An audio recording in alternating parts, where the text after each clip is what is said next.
Welcome back, everyone, to episode 38 of the Tricks and Traps Speedrun. So I'm coming into today, rated 1922. Just made a nice cup of Greek mountain tea. Shout out to Anastasia Karlovich for gifting this tea. And hopefully I can stay warm and cozy while playing some tricky and trappy chess. Let's hop into the first game. Okay, first opponent playing Ryan KF5. Maybe foreshadowing King F5. We'll see if that happens this game.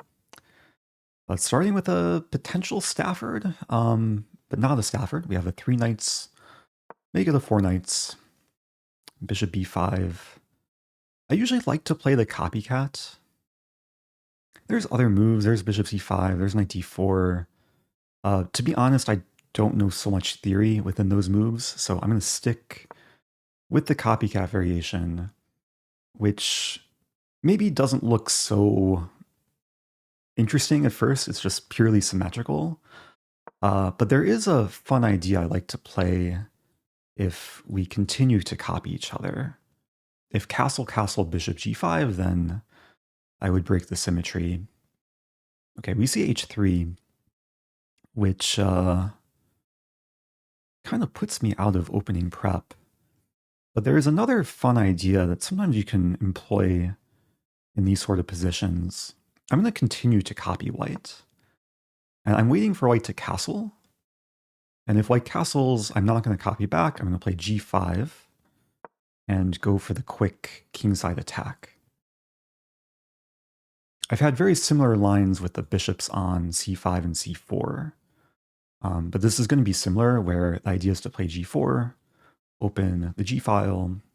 Very often the king will either stay in the center or castle queenside.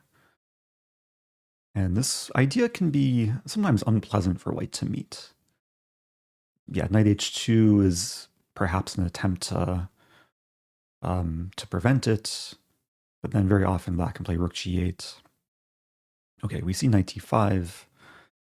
I probably don't want to take. I mean, there's a6, but I think I'm better off just playing bishop c5 here. Actually calculating, bishop c5, knight takes g5. But then I take. Oh, it gets kind of messy, actually. Huh. I might just have to allow that. Bishop c5. Take. If takes, that's no good for me. Interesting. Knight takes g5. Does that really work for white? There's a line takes, and then e6. Maybe rook b8 takes bishop d7. Pawn count. I'm down 2 pawns, but winning 1 back. I mean, the bishop's attacked. I don't have too many options here. I mean, the one option I have, I briefly considered takes, and a6. That might actually be the line to go for. Yeah, it's a decision. Do I play bishop c5 while kind of risking this idea from white? Or do I take a6, and then there's a few branches. There's bishop a4, b5, take, which looks playable, but also kind of messy. One more time, bishop c5, take. I'm also looking at rook g8. And then using the g-file. If the knight moves back, there's bishop h3.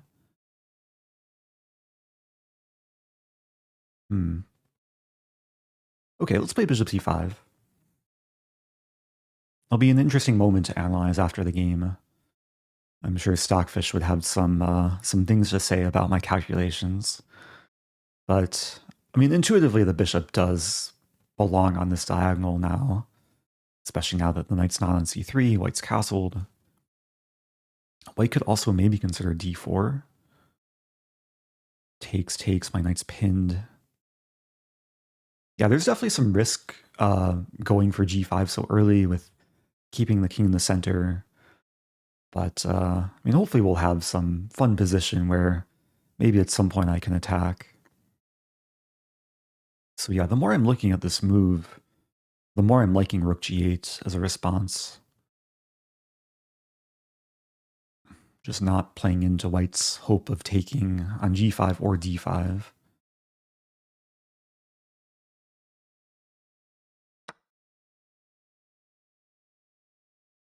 Yeah, just double checking. And I'm actually realizing it's probably good I'm double checking because there's queen f3. That could be a big problem. And then the knight is pinned to mate. Takes walks into takes. Now the more I'm looking at rook g8, the more I'm disliking it. Queen f3, oh man. Okay, well, I need a plan B. And I already calculated some of these other lines, like takes, takes, and takes, and takes. And then either b6 or rook b8. There's also a6 here. But I think queen f3 is actually the big threat. Which means I don't have much time to react. I probably have to take.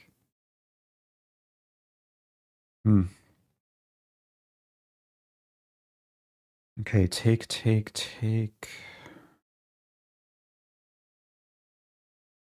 I don't want to burn too much time either, so going for this. Also realizing, okay, queen h5 is not played.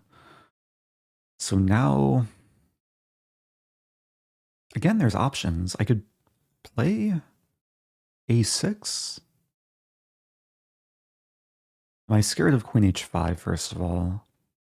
Queen h5, queen f... No, queen f6, knight e4.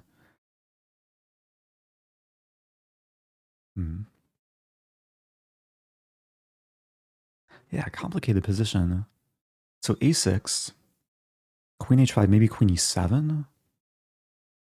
And it's going to be potential trade, like takes, takes, takes, takes. But then there's good potential for counterplay. And again, if white takes immediately, we trade. If bishop a4, b5, let's play a6. Kind of like the likely outcome of the knight for bishop trade. This is a very common way of dealing with a pinned knight that's attacked by the pawn as you counterattack the bishop. And there's so many situations where it does end up being a trade where, yeah, black's pawn structure could be damaged. I might wind up with double A pawns. White might have the pawn land on c6 after bishop a4, b5, take and take. But then c6 is potentially weak. And sometimes it's hard to evaluate these sort of positions from a distance. Wow, knight f7. So, I mean, I don't have too many options. I'm forked. I think I have to take. I have a feeling that was a mistake from white, unless I'm missing something. Because now I have an extra minor piece. And there's still this situation where we're likely to trade bishop for knight. And queen h5 or queen f3, it's only a check. Queen h5, I slide over to g7. And I don't think there's any more effective checks controlling these squares. White would maybe want to play f4 to open the f-file, but the f-pawn is pinned, so it takes time. Okay, I guess there is a line takes, takes, takes, takes. And once my bishop lands on b7, there's queen g4 check. But that's not happening. Okay, let's take the bishop. And now white still has all 8 pawns. So it's bishop for 3 pawns. But I'm liking my chances. Bishop pair can be effective. How do I want to develop, I guess? Queen f6. Now I still want to attack on the king side. Queen f6 looks very logical. There's also queen e8. I'm going to start with queen f6. And I don't mind the queen trade. Like, the idea is probably queen g6, and if we trade queens, then my king is very safe. If we don't trade queens, then there's going to be some attacking potential.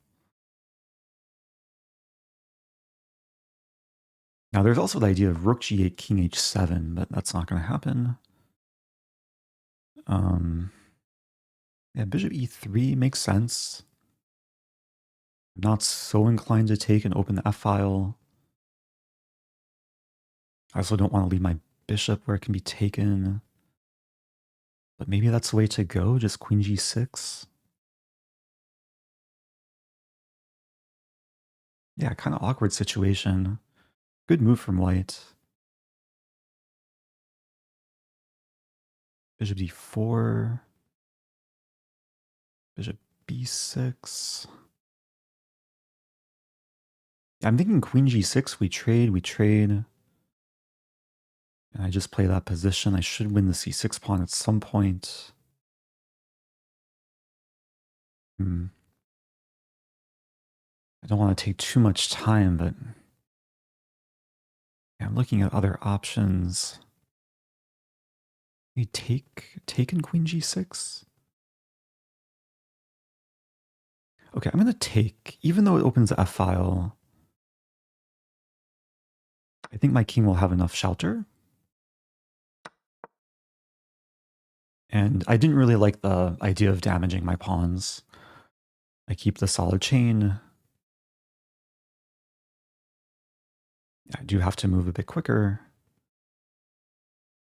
Now white has a decision to make. Trade or not to trade. There's queen h4, queen f3. Queen h4 would have ideas of queen e7. But then, okay, I can prevent it with rook e8 or even queen g5. I'm calculating queen h4, queen g5, queen c4, a threatening mate. I could take on e3 with check in that line, but it looks risky. Also, queen h4, if I play rook e8, there's rook f3. And then the rook lift is looking deadly.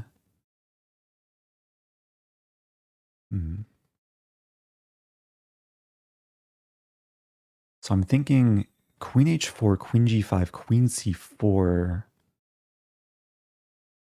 then bishop f5, maybe? e4, bishop g6. And at least I defend a very key f7 square. Yeah, I'll be very relieved if we trade queens. I think queen h4 is the way to go for white. I'm looking again at queen h4, rook e8, rook f3. I could slide the king over, but still rook g3. And other rooks coming in. Looks way too dangerous. Okay, queen f3. I feel less threatened by that move. I have bishop e6. And I'm covering all infiltration points on the f-file. And there's no rook lift. So I think it's a bit more difficult for white to continue adding pressure here. And I'm ready to challenge the f-file with rook f8. And the bishop keeps a constant eye on h3. Yeah, feeling safe. Time to sip some tea.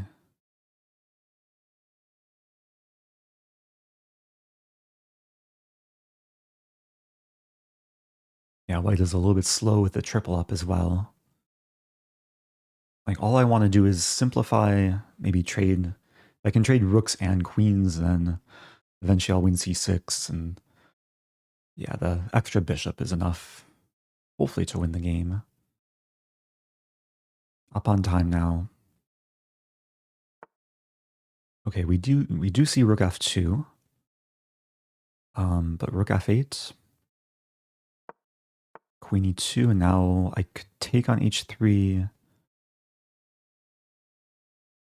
How do I want to do this? Take immediately?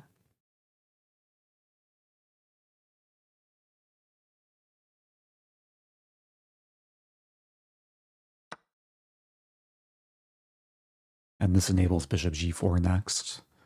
I'm expecting rook f1. Bishop g4 hits the queen.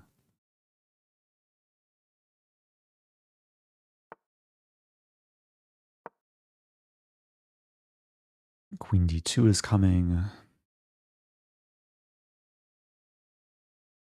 And now it's kind of a staring contest on the f-file. It's probably okay to take like queen d2 and then take and then take. Because again, there's no infiltration for white. But I could also just keep staring down the rook. Okay, queen e1 is very similar. Maybe queen g5. Or, okay, let's be safe. Let's play bishop e6. This helps unleash the queen. In the event of takes and takes, we trade all the rooks. And yeah, I want the queen on g5. Because the queen on the dark square complements the bishop better. Now I can start pushing.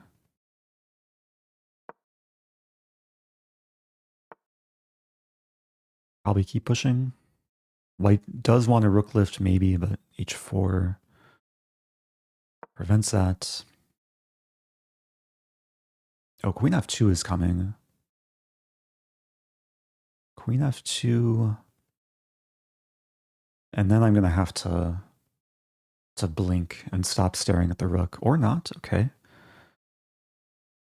Can I play rook f4? What we call a collinear move. You move along the same line, but you don't actually capture. Now I can play this. And the rook is trapped. Oh, but there's queen here. But then queen e5, and yeah, life is good. Okay, I can take and check. Check.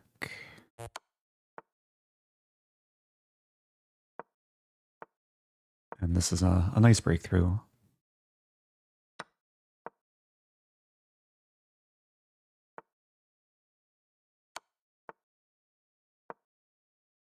Can I checkmate before white flags? Threatening mate in 3? Or mate in 2, okay. Okay, nice game. Very interesting, like late opening, early middle game. Got pretty complex pretty quickly. I'm not sure if g5 is objectively okay for black. I'll turn on the eval bar and we'll see. It's not within the top 5 engine moves. Yeah, engine does not like this move. My opponent responded in the best way, knight d5. This is a common principle in chess, is when your opponent, or when one player plays on the flank, very often it's best to respond in the center. Just a general positional principle. In this case, knight d5 does a lot of useful things for white. And yeah, it made life difficult for me. I played bishop c5. Wow, and engine says I'm nearly lost after d4. I thought it's still a game, like takes, bishop d7?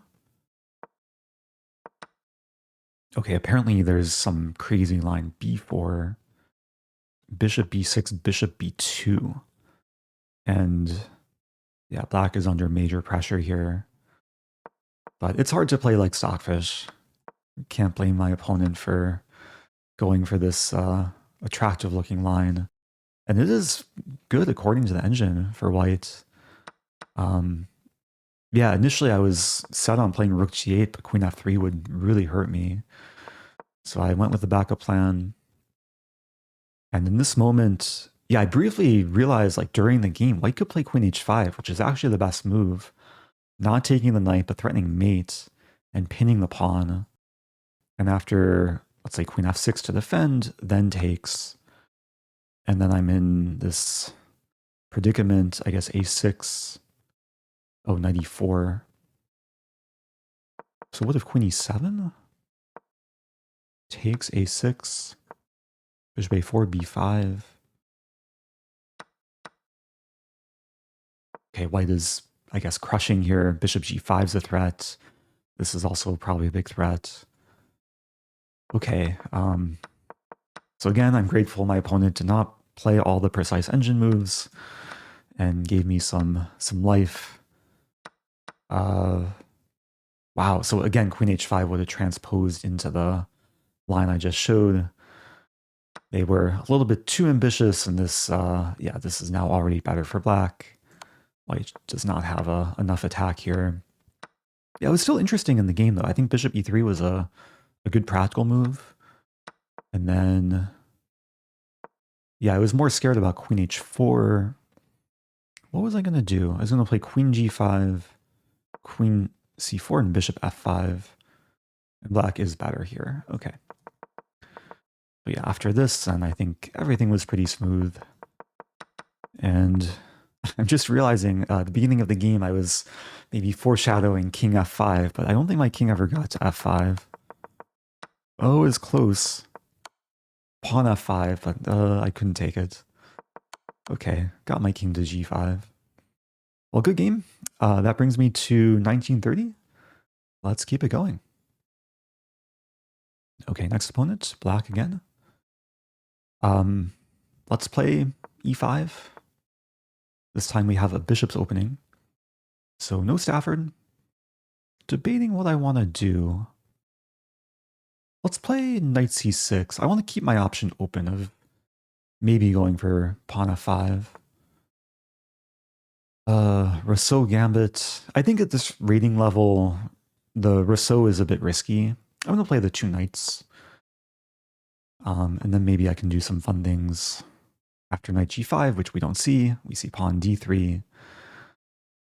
So, yeah, I don't think there's any like crazy gambits I can play against like a solid Italian. So the goal going forward is to develop pretty naturally and then be tricky later in the game. Bishop g5 I'm happy to see. Usually bishop g5 allows this expansion.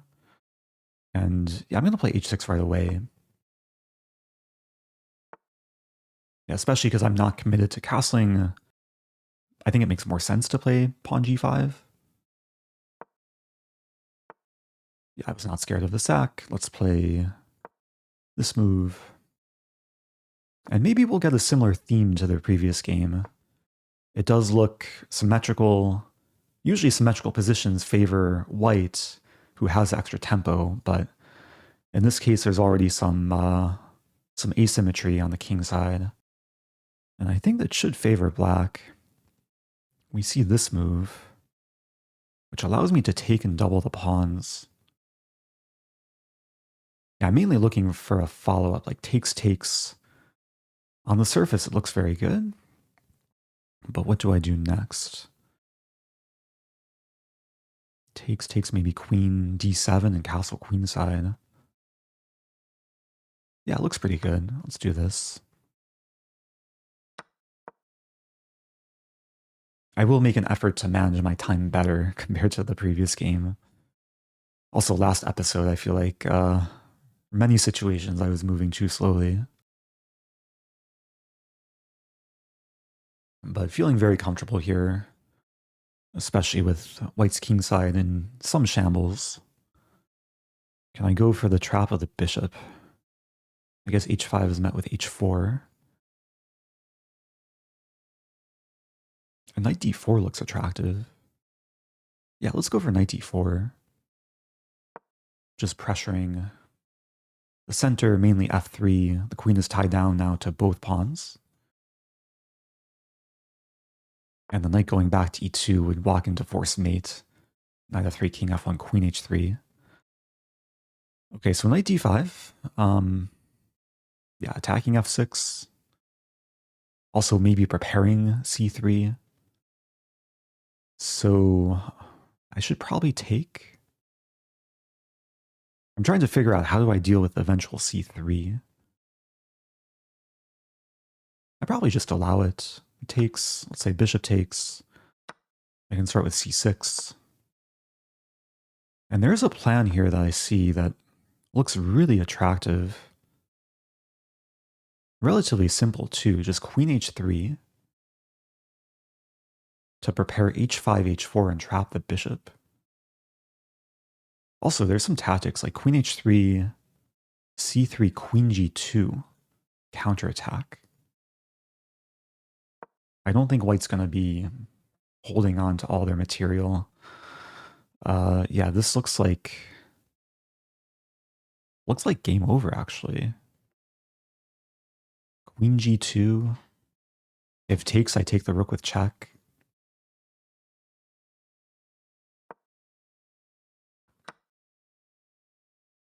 I don't want to throw in this check because then after king e2, the rook's defended. So I'll start by taking the rook. And then take the queen. And then take the pawn. And this bishop is still stuck. There's some pretty famous games where like strong players wound up in this bishop situation with these double f pawns, and the bishop is basically stuck for the rest of the game. Even if white gets to play h4, I'm just going to maintain a pawn on g5. So I'll just be patient and I'll look to gradually improve. Yeah, play f6.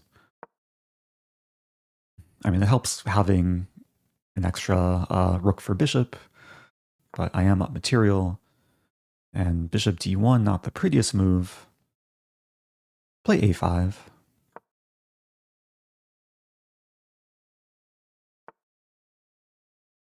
Okay. White resigns, yeah. Maybe it's a little bit sad we didn't get to see the full finish of this game, but it is torture for white. I was probably going to play like rook a6 to b6, and then, yeah, gradually just massage the weaknesses on the queen side, maybe get the other rook in. Ideal setup might be like rook goes to b4, the other rook goes to b6, and I target these pawns. So, pleasant game. There's a very famous game, which I'm forgetting exactly who played it. I think it was Botvinnik, but the name Winter also comes to mind. After my recording, I'll see if I can find it and maybe link it below, but it's one of the like classic games that featured very similar situation that yeah, I think over time many strong players have learned from. But going back, yeah, another game where I've kind of take down a somewhat symmetrical opening. Yeah, this is already very pleasant for black with the bishop banished to the king side, and if h3, I just play this, and the pin is very hard for white to resolve. Knight e2 is probably just a positional mistake, really hurt white long term. And everything felt very smooth. So yeah, not much more to analyze. That brings me to 1939. Let's do another. Okay, next opponent playing KP Infinite. I'll play e4, e6. In the previous episode, I played b3, which I think I'll play again. It's a fun gambit against the French. I think it can be very effective at this rating level. A lot of French players are just not prepared for this line. Knight f6 is one of the best moves. Not going into white's gambit, but more looking to just pressure e4 and induce e5 and get a position that resembles more of a mainline French. So I'm going to play e5. I have studied this line a little bit, so I am aware of some of the theory. And my main preparation is pawn d4 and basically play an advanced variation with the bishop already fianchettoed to support the pawn chain. Now, it's not the happiest bishop. We can basically call it a big pawn on b2, but long term, black's usual strategy is to exert pressure on the queen side with knight c6 and queen b6 to target d4, and in other lines, a pawn on b2 can be a target, but in this case, there's a bit less to worry about. And I'm just going to keep developing. Actually, knight f3. No, this is still my preparation. The move to play is bishop d3, I think. I'm debating whether to reveal this. I guess I can.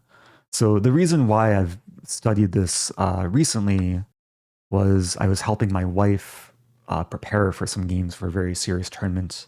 It was a Southeast Asian Games, and we did some pretty deep work in this line. So the memory of the specific variations are a little bit hazy for me, but I'm pretty sure this is still along the lines of what we looked at. Yeah, I remember, like, you want to get the setup with knight e2 and f4, but I think in this case there's knight b4, and I don't want to concede the bishop so easily. So I'll go for this. And yeah, just look to castle very soon. Knight d2 is very natural.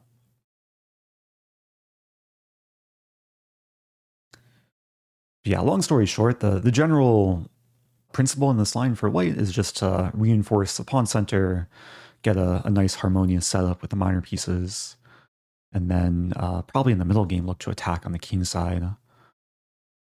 Speaking of, I can already consider a potential Greek gift.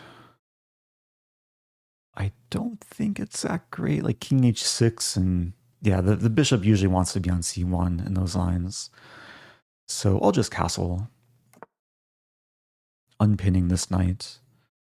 Black plays f5. Now, en passant is an option, but it's not forced. It would help open the bishop to maybe create more attacking possibilities. So there's definitely some benefit to playing en passant. Also opens the e5 square potentially for the knight. The benefit to not going for en passant is keeping the pawn on e5. Guarantees me long-term space advantage, and there is a consideration of just kind of building up the attack over time, maybe playing a3. If the trade happens, then do I lose a pawn? Okay, maybe I have to calculate that. But long term, like if this structure maintains or remains the same, then an eventual idea is king h1, rook g1, g4, and still attacking on the king side. And I can take my time to build that up. So it's a decision.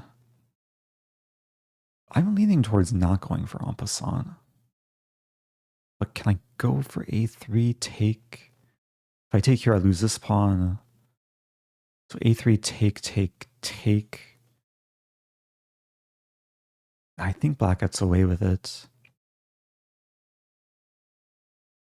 I can probably be more patient. Rook c1.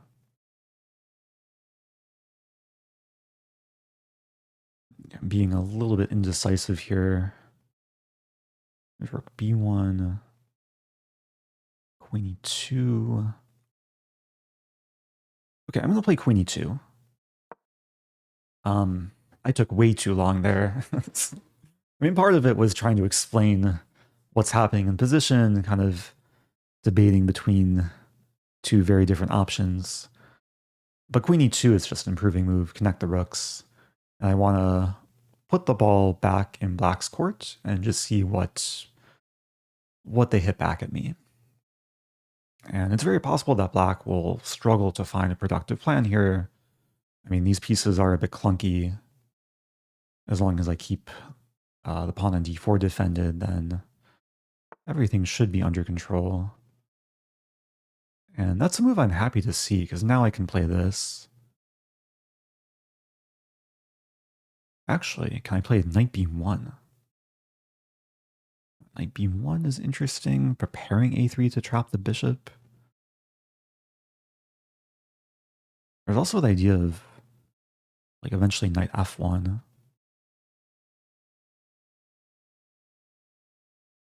Okay, I'm going to play rook d1. Preparing knight f1. Oh, opponent wants knight f4. So let's just play g3. I'm never concerned about pawn f4. That would make the bishop very happy and probably just weaken black's kingside. I'm down, what, 3 to 4 minutes on the clock. But I think coming up, the next several moves should be relatively straightforward and also low risk. I'm going to start with knight f1. Maybe the beginning of some knight maneuver to the kingside. Let's play this move. Actually, let's not move too quickly because I also have this move. Then h4. Ooh. Okay, gonna take some time here because this pawn is a target. If I move back, there's h4. So I'll play h4 myself. Black could play knight h8 and then g6. And it looks like the king side is very kind of closed up. There's also king f7. I think there's still going to be a lot of attacking potential. Let's play this. Already some ideas of sacking. Potentially like completely crashing through. I have this move. My g5 looks pretty good. Hitting the h-pawn. And this is kind of what I was hoping for, because now I can take on h5. And if takes, I take with check and then win back the bishop. I'll be up a pawn.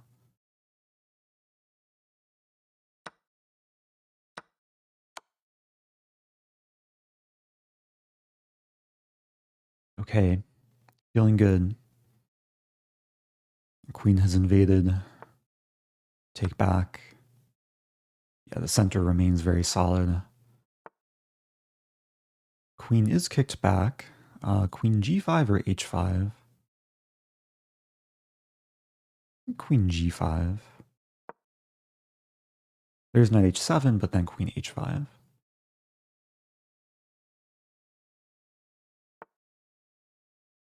Okay, black is asking for a queen trade. I could avoid it. I could play queen h5, which I think makes sense. Actually, g6. Trading queens also makes sense. What to do? G6. Let's go for the more fun-looking option, keeping queens on the board. The black king is still a target. As a brief calculation, g6, queen h8, rook h7, queen g8.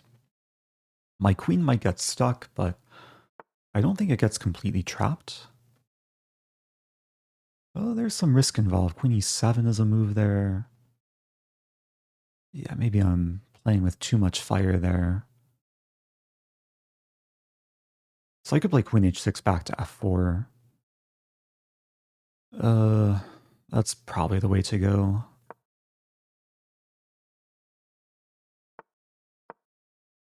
Okay, so some accomplishment for black. Chasing my queen back into my territory. But life is still good. I can go for this. Or rook c1. Let's go for this. The bishop can plant itself on d6. Looks very pleasant. Yeah, rook c1, there's queen a5. So let's start with this.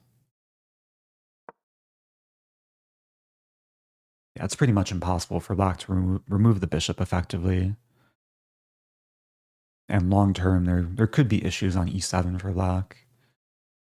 Or just the dark squares in general. Okay, let's play this. I'm expecting queen c8. And then after queen c8, I think there's a really nice move to just take over the c-file, queen f1. Retreating move, but reinforcing the rook and preparing to take in rook c1.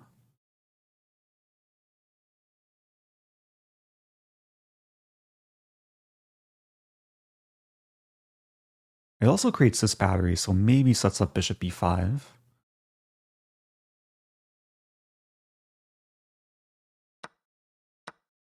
Okay, but I'm taking over the c-file. Gotta move quicker. Maybe I can go back. Should be 5. Let's go back.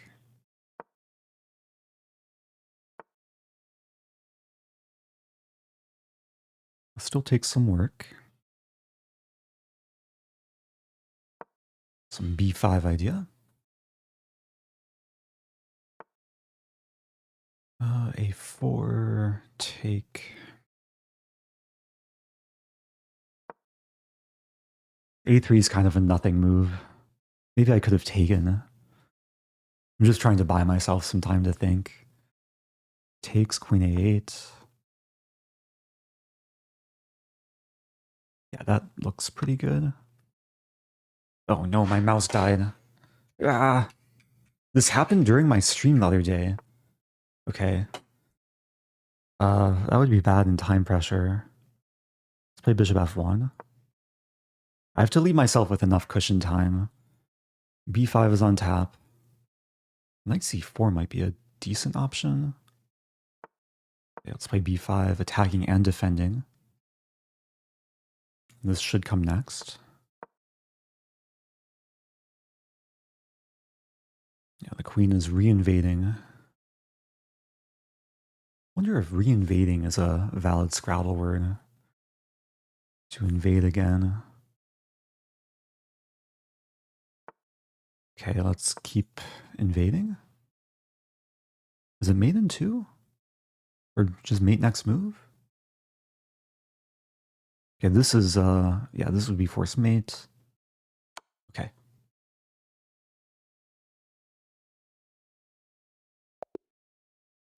Okay.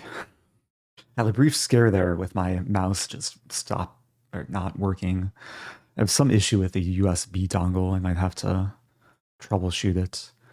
But nice game overall. Felt like that was a pretty well-controlled game. A nice kind of build-up on the king side.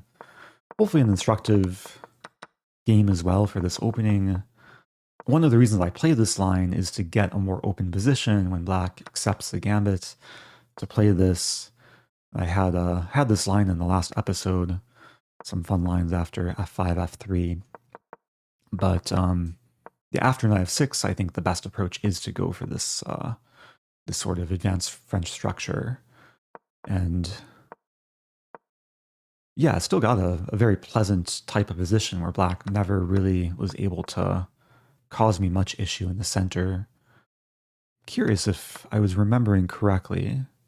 Yeah, knight f3 is the best move, and yeah, white is already clearly better here according to the engine. And going forward, yeah, I'm very curious what the engine will say after f5. It says...